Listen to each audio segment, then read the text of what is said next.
This one is from Ken O in Denver, Colorado. Psst. Hey, Sam, Yeah, Don? what's the difference between a sponsee and a sponsor? A sponsee is someone who doesn't know anything. A sponsor is someone who knows he doesn't know anything. I heard it through the grapevine. Welcome. It's the AA Grapevine Half Hour Variety Hour featuring the collected voices of Alcoholics Anonymous. I'm Sam, an alcoholic in Palm Springs, California. And I'm Alice, an alcoholic in Never Never Land. Alice, you're my Peter Pan. I'll be your Tinkerbell. I'm like Where's Waldo and Dora the Explorer all rolled up in one. Well, I'm looking forward to the day that you land, but I love that you're moving around. Absolutely. I've been in Washington, D.C. having a good time. Oh, yeah. Now, Yeah. I know that you're going to meetings too when you're doing these things, right? Yeah, absolutely. I'm going to meetings. I'm actually heading to Long Island to a group anniversary. I'm excited about that. Is this a meeting that you've been to regularly? This is a group of folks that I know from other meetings that have invited me to participate in their group anniversary. And it's in the far reaches of Long Island. Fantastic. You know, I loved when I was traveling, and still when I travel on occasion, but I used to travel a lot for work, and I would go to meetings wherever I went. It was a fantastic thing. It was AA tourism in so many ways. It absolutely is. Yeah. But one of the cool things too was that it got me used to going to meetings when I was not in my home space. Yeah. And therefore when life hit the fan, as it does from time to time, yeah. I had no problem walking right out of that hotel room and going to a meeting. Yeah. I knew right where to go. One of the things that people maybe who are new or people who are not in Alcoholics Anonymous can't fully appreciate is how no matter where you go, you're at home. There's Yeah. this way that we're welcomed, and there's always the question, like, are there any people from out of town? And people are warm and welcoming, and it's just a beautiful thing. It is. And, I love too that no matter where you go, the same characters are in the room. They got different names and different faces, Absolutely. but the same characters are there. Yeah, absolutely. And the same bad coffee and cheap cookies. I've got a personal campaign against cheap cookies in the meeting. Well, one of the cool things that makes all this possible is the traditions of Alcoholics Anonymous, because Absolutely. they're kind of the glue that holds this organization together, that allows meetings to be formed, groups to exist, to cooperate with each other and do the work that's happening. Within AA World Services, it's Canada and the US, but it's the truth throughout the world. The miracle of Alcoholics Anonymous is the contradiction between the autonomy and the democracy. Like, it's sort of the traditions hold us together, and there's a way that we do things, but then we don't really have to follow the rules. It's a fascinating experiment socially that's really paid off. It's true. And the thing that we've learned, experience has shown, that's a common phrase that is offered within Yes. within these realms, is that if a group, for instance, strays too far from traditions, Yes. it tends to wither and die. Absolutely. It takes care of itself. My understanding of our history, our traditions are not something that somebody sat somewhere and wrote. Like, Bill didn't write them in a vacuum. Like, this was years and years and years of our collective experience, mistakes that we made. The inside joke in Alcoholics Anonymous, right, is Rule 62.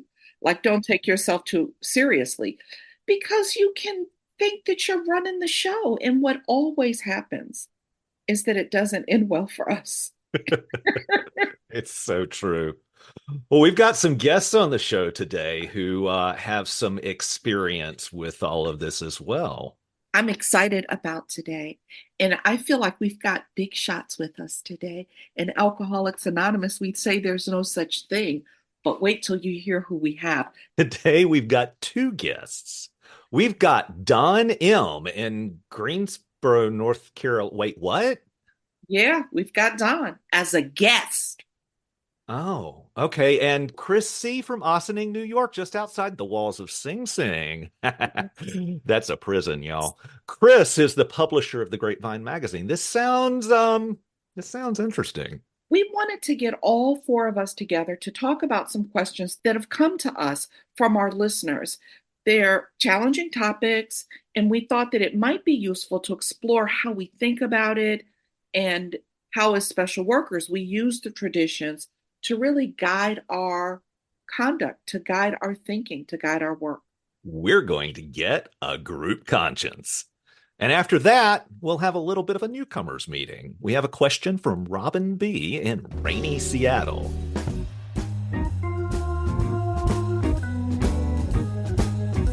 Happy birthday, Grapevine! June 1944 to 2024, 80 wonderful years. Help us celebrate. Get your groups and areas involved.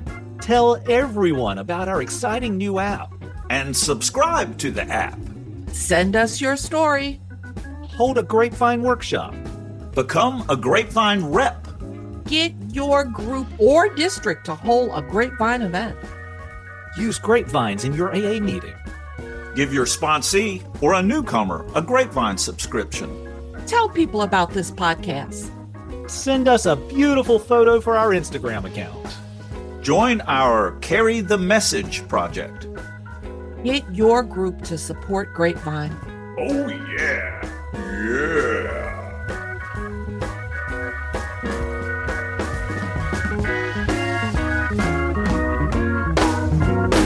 So, we've been privately discussing a few thoughtful critiques of the podcast, and we thought that it might be interesting for our listeners to join us and to hear how we think about these things. You know, Don and I did a private podcast for years before we joined the Grapevine. And by private, I mean it was something that Don and I did on our own. And while we chose to align our podcast then with AA traditions, we have to think about what we say somewhat differently now that we are representing the Grapevine. We have 3 listener questions. We'll take them one at a time and we'll read related traditions. Sometimes the answers are gray, but we kick it around, get various opinions, and come to a group conscience about what is best. Hey everyone, I'm Chris. I'm an alcoholic. I live in Ossining, New York, just outside the walls of Sing Sing prison, and I'm very happy to be here with everybody today, talk about the traditions. I'm Don. I'm an alcoholic in Greensboro, North Carolina. So, question 1 comes from a listener, and in essence, the question is, who gets to judge what a good program is for someone else? Or even if we ought to be saying what a good program is. This listener writes, recently, I switched to listening to the newest episodes and have been hearing this theme about the difference between being in the program and going to meetings. Honestly, this is rather off-putting. The question that keeps coming to mind is, who gets to judge what a good program is for someone else, or even what is a good program? I've been running up on a number of old-timers that believe they know best for other people. Their intentions may be correct, but I see it as being very arrogant. Just my 2 cents. I'll keep listening. And first of all, thank you for writing in, and thank you for continuing to listen. The thing I love about this comment and the listener taking the time to write in is because this is how we grow in Alcoholics Anonymous. It's not that I have a thought and I don't tell anybody. It's that we engage each other. That's how we learn and how we grow. So one way to potentially think about this is our first tradition, right? Our common welfare should come first. Personal recovery depends on AA unity. And so here, for me, that means there might be something that happens in a meeting that I don't like. But it's not just about what I'm comfortable with. It's what's best for the group. You know, and I think about this 1942 letter that Bill Wilson wrote, which is that our chief responsibility is the adequate representation of what the program of Alcoholics Anonymous is to the new person, because that's what keeps us collectively strong. I agree with this very much. I know I feel very privileged that when I came into AA, I think my higher power guided me toward the right people. And one in particular was a guy named Chuck who became my sponsor. And Chuck was very good about, he would never tell me what to do or how I should do it, but he would always tell me what he did and how he did it. And that's what I try to do. And whether it's in a share in a meeting, whether it's talking to somebody after the meeting, whether it's a sponsee, I don't really try to tell them how they should be doing their program, but I will tell them what I did. That seems to be the right formula for me. I certainly don't want anybody telling me what to do. Even after 35 years of sobriety, I still don't want anybody trying to tell me what to do. So, Do you think that the statement that there's a difference between being in the fellowship and being in the program is directive? I think that that was not directive. That's just talking about the difference between meetings and groups. Some of these things, particularly when I was new, that people would say, like, for example, there was an old timer who talked all the time about if you speak at a speaker meeting, you wear a coat and tie. I immediately was going, I'm not wearing a coat and tie. It's just sounded directive to me, like putting in these expectations that I personally don't want.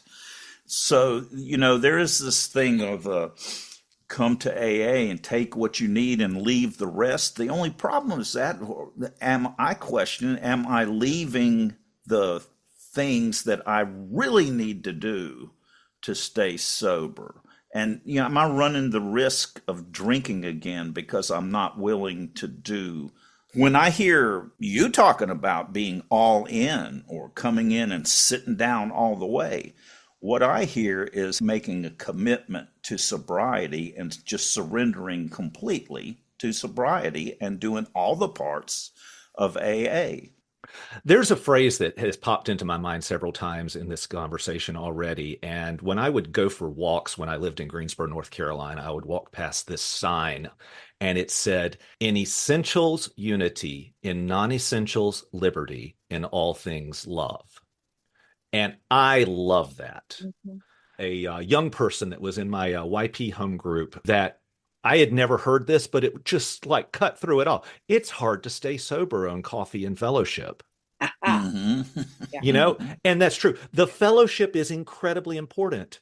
So is the program. And it's not, I don't think, a divisive statement to say that there are two parts to Alcoholics Anonymous. There is the fellowship of Alcoholics Anonymous, and there is the program, the 12 steps of Alcoholics Anonymous. And you can be a member of the fellowship of AA and never work a step. But as an alcoholic who has worked the steps, I'm really glad that I have and do, because that has improved my life beyond measure. For me to try to be just a member of this fellowship without having worked the steps, I would be miserable. I know I would be miserable. I probably wouldn't be a member of the fellowship. And the other thing I've said many times over the years to folks is, there are milestones that I've experienced in working the steps.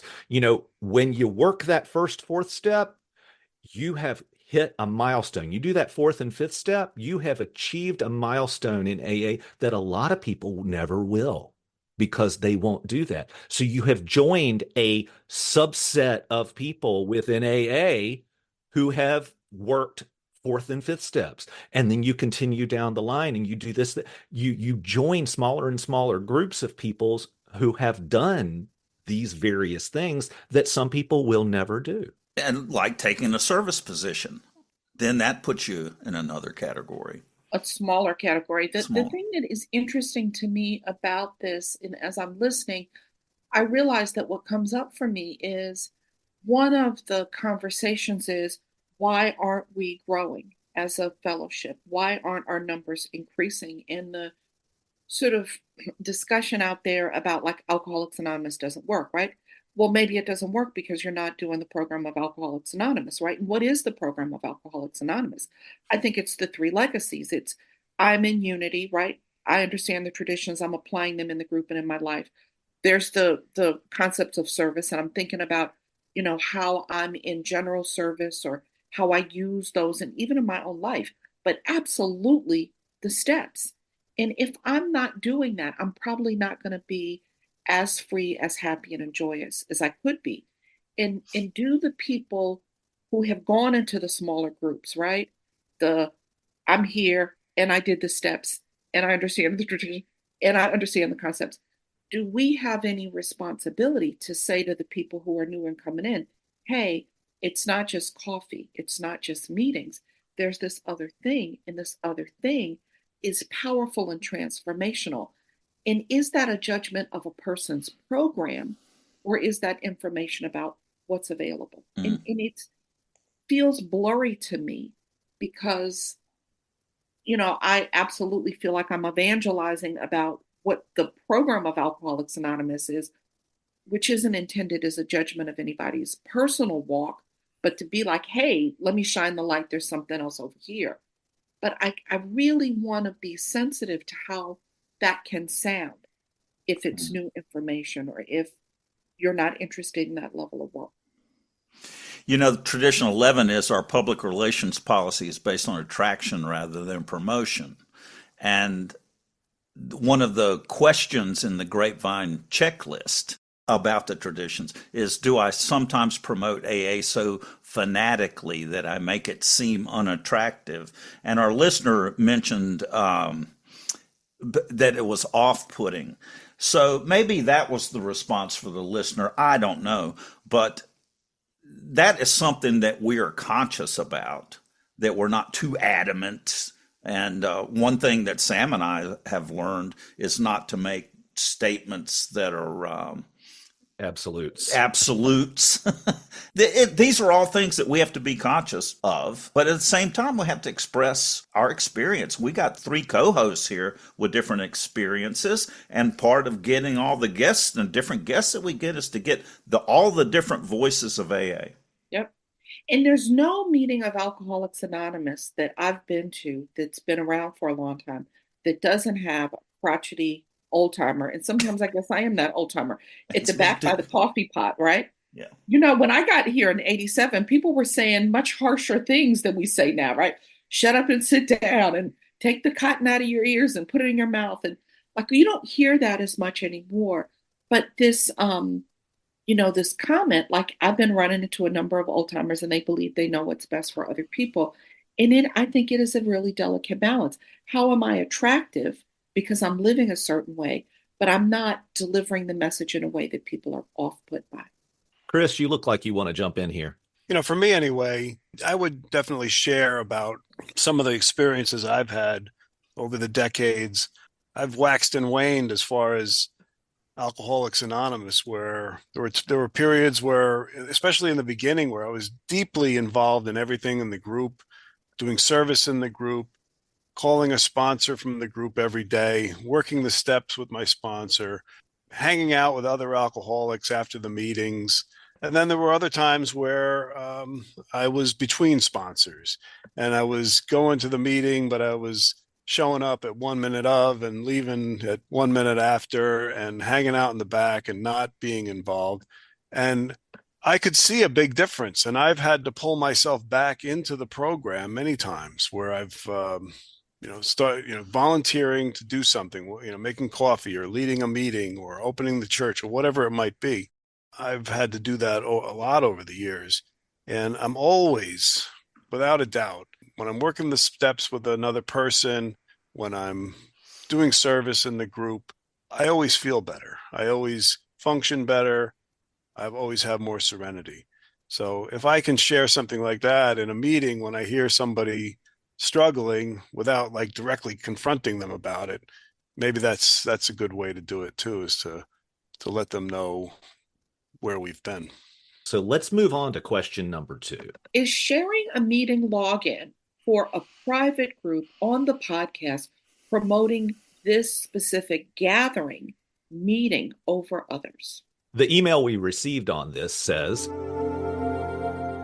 your host prompted one of the interviewees to share Zoom information for a meeting that the speaker specifically indicated wasn't listed anywhere. My understanding was it was a, quote, private, unquote, meeting. This made me uncomfortable for a few reasons. It felt like the Grapevine was promoting this specific gathering meeting over others. My sense is doing this is a little out of the bounds in terms of tradition one and tradition four. I'm just saying there is something off here. Maybe I only have a scent of a problem, but bringing it to your attention for consideration. And thank you for bringing that to our attention. And let's talk about this, folks. Yeah, thank you for the email. We've had several, probably dozens of people who have talked about their home group and said where their home group meets and invited listeners to come to that home group when they're in town, that sort of thing. It doesn't sound like a private meeting to me if they're willing to share the Zoom information. So I'm not sure it's a private meeting. It just That's a they good point. it's not listed anywhere because it's probably national. Maybe they should be listed somewhere. But we're trying to help people find things that work for them. And if this is a group that may be helpful to some people and they check it out and they enjoy it and they stay sober, then I think it's all good. That's my opinion. I go to a house meeting here in Palm Springs pretty much every week, and it's not a published meeting. There is no meeting information listed about it anywhere. It's word of mouth. And people are welcome to come to this meeting. And I think that that's kind of what we did regarding this private meeting that the Zoom information was talked about. It was yet another word of mouth. Now, granted, that word of mouth was with perhaps a megaphone, but it was a word of mouth passing along of meeting information. The other thing that stands out to me, in addition to what Chris mentioned about home groups, every one of our guests introduces themselves and talks. Almost every one of our guests introduces themselves and talks about their home group some, but we even have a show format that we have done on occasion here on the podcast called What's in a Name, where we pick a cool sounding home group and try to get a representative from that group to talk about that home group. Their home group, yeah. The thing that is interesting as we evolve as a society, Alcoholics Anonymous, is now, since the pandemic, online meetings are probably here to stay. And if I go to an in-person meeting, I can say, my meeting meets on this night of the week at this time, at this location, at the corner of this and this. And it's an open invitation. But if it's an online meeting, the only way to invite someone is with the login. And so in some ways, it's the same thing as saying, we meet at the corner of 3rd and 1st on Tuesdays at 5. So, devil's advocate here, tradition one is about group unity. Tradition one is our common welfare should come first. Personal recovery depends upon AA unity. Is a private group outside of the spirit of the traditions? Why is it private and not part of aaintergroup.org or listed in the meeting guide app and that sort of thing? What is the purpose of being private? Perhaps that's where the listener was uncomfortable, that each group can do exactly what it wants. And if it decides it doesn't want to be part of the general service structure, it can. There's a group that I go to.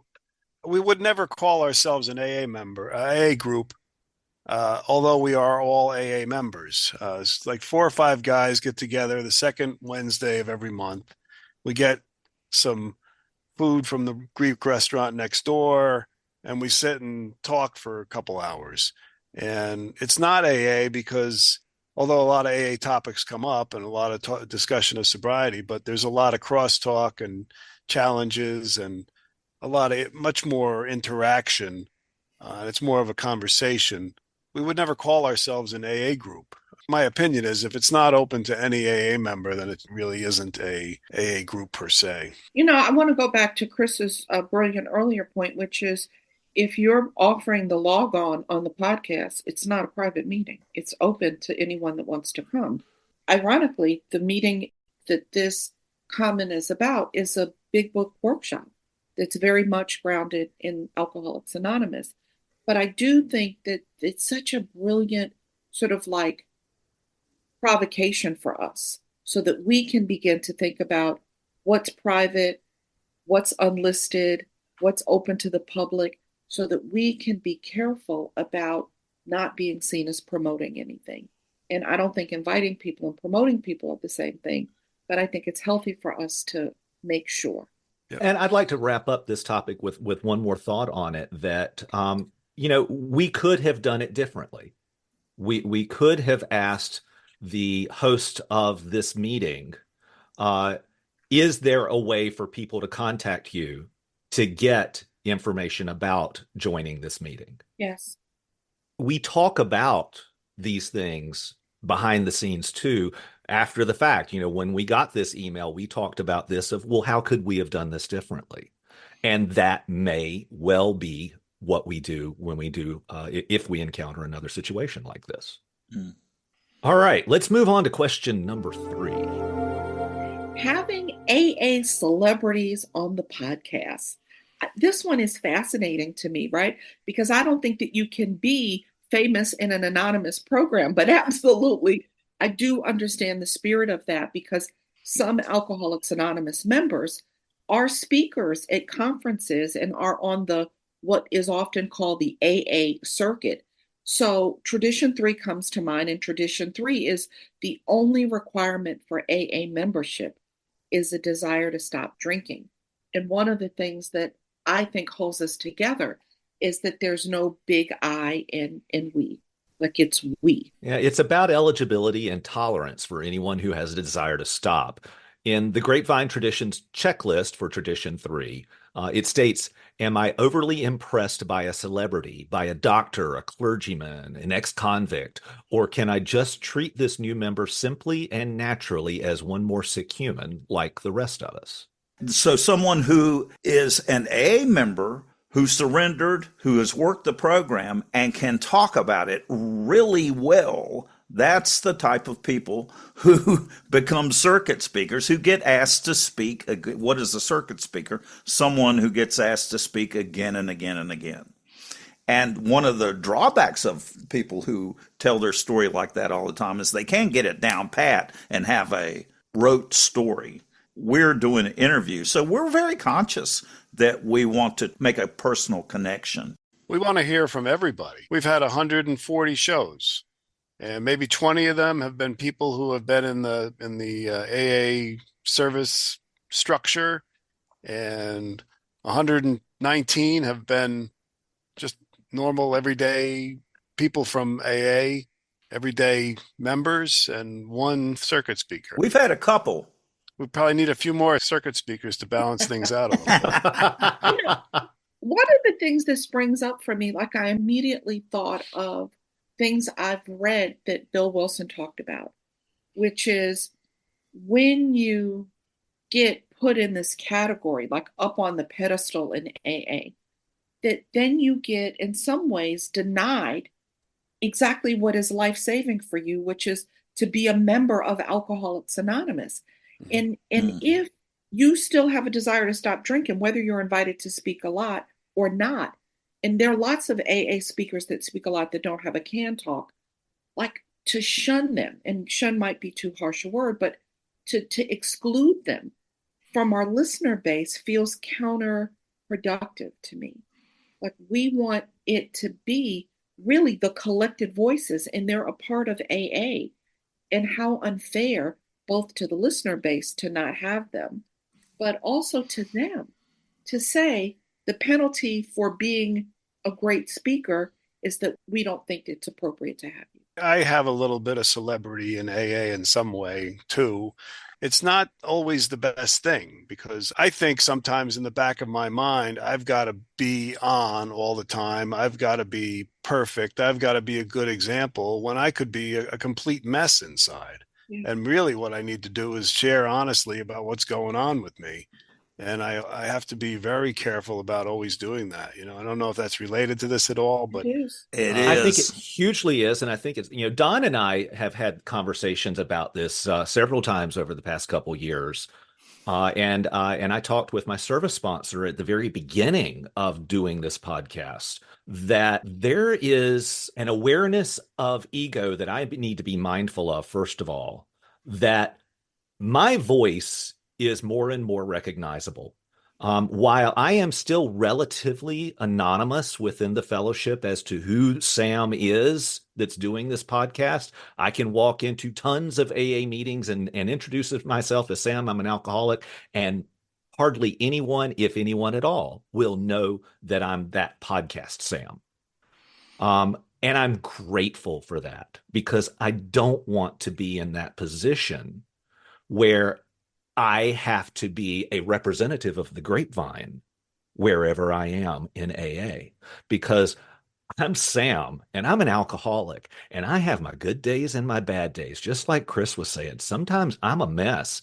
And if I need to be a bit of an ass, well, maybe I don't need to be, but if I come across as being a bit of an ass from time Can't to help time, yourself. there you It go. happens, Sam. We forgive you. I mean, the thing I think that ties all of this together is me as an individual alcoholic, how I react to someone because of my perception of them, right? Whether it's Bill Wilson and like you can't, right? It's Chris, like you're the publisher, you can't. Don or Sam, you can't.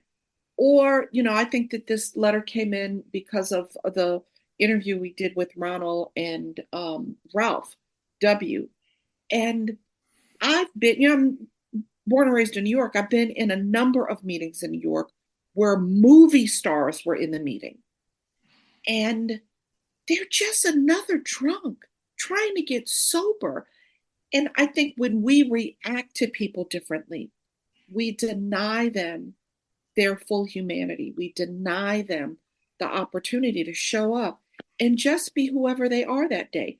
And for all of us, sometimes it's a mess. You're not alone, Sam. Sometimes Bill talks about it as a certain trial of the low spot. All of us have bad days. And can we follow the traditions and just allow people to be drunks as opposed to celebrities? Tradition 12, anonymity, is the spiritual foundation of our traditions, ever reminding us to place principles before personalities. We don't have celebrities in AA because of that. That's one of the things I think that speaks to. Everyone in AA is carrying a message of how they got sober. Personally, I've talked with past delegates, with my service sponsor, and with my sponsor about, should I not mention that I am a host on the Grapevine podcast, or should I mention that I'm a host on the Grapevine podcast? And when should I do it, and when should I not? When is it ego, and when is it good information? And the delegate I talked to was going, these are good questions. There's no answer. Keep asking these questions. And as long as you're doing that, you're in the right place. I like where you are. Yeah. There was a particularly attractive celebrity that was in my home group when I first started. And I remember days when I would be like, oh, I don't want to have to trudge all the way down to that meeting again. And then I would remember that she would be there. So I would all of a sudden get the energy to go. So Yeah. So it's attractive. Even now with online meetings, we have broader access to, movie stars, Hollywood people, or entertainers of some type. And I always have like a special little part of me that hurts when people send the flyers out and promote the meeting just because a celebrity is there.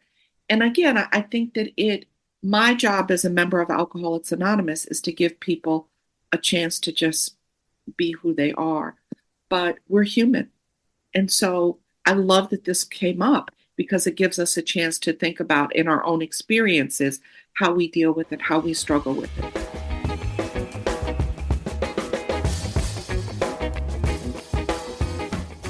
We received this call from Robin B. in Seattle with an interesting "a newcomer asks" question. Let's listen. Hey guys, this is Robin B. from rainy Seattle. A question I often get from newcomers is, what is a sponsor and what is their role supposed to be in my recovery? And that's usually followed by, do I really have to do 90 and 90? So thanks so much for all you do. Really, really appreciate this service work. Robin, thank you so much for calling in with that. What a great question. That is a great question. So here's maybe a little known AA tidbit. So the word sponsor is not used in the book of Alcoholics Anonymous. And in fact, I think it may be true, but I invite listeners to help us out, that the first use of sponsorship may come out of Cleveland with Clarence S., who wrote a document, a pamphlet on sponsorship in AA. And it's a big book sponsor.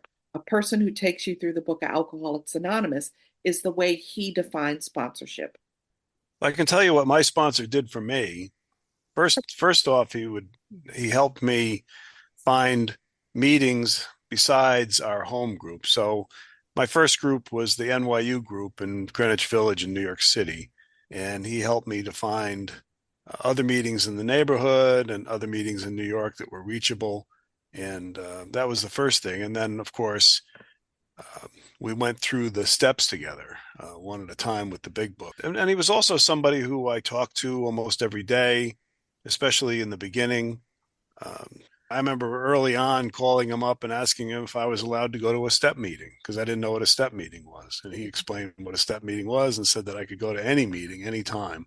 All that stuff that we come in with all these questions, we have a vision of what we think organization is, and AA is so different. So there's a lot of different nuances that we need to learn as we get into AA, and a lot of the rules of other organizations don't apply. So.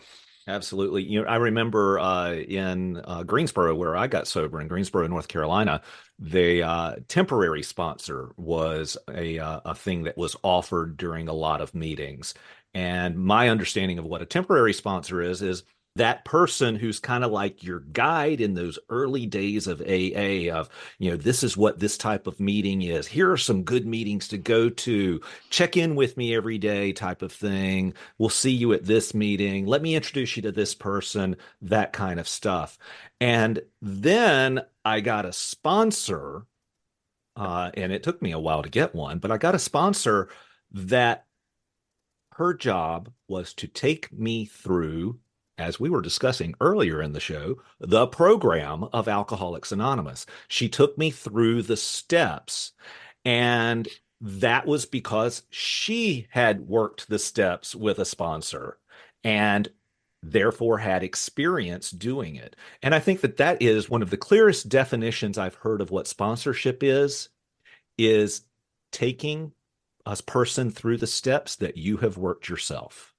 That's what it is for me as well. Sponsor is that guide to ask the questions that every newcomer has. I mean, how could you possibly know what all this is? I thought the guy who was sitting at the table was the president of AA, who was the chair of the meeting. And then I had to go through the steps, and it says in the big book, going through the steps, who do you give your fifth step to? Well, at the time of the writing of the big book, they didn't have an enormous community of AA like we do now. And why would I want to ask someone who has not been through the steps? So the sponsor is my guide through the steps.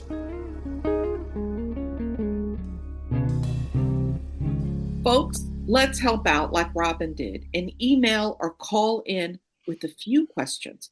Questions you once asked or have been asked by a newcomer. You can find those ways to reach us at aagrapevine.org/podcast. Don and Chris, thank you so much for joining us today. Our pleasure. It was fun to sit over here in the back and watch you two work.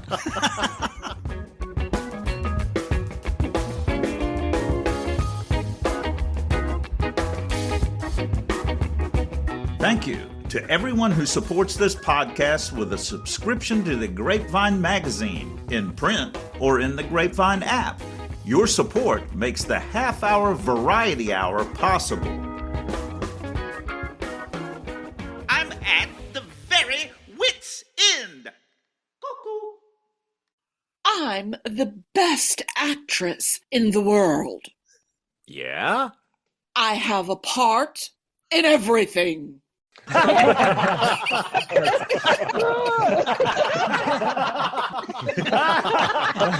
It's really not that funny.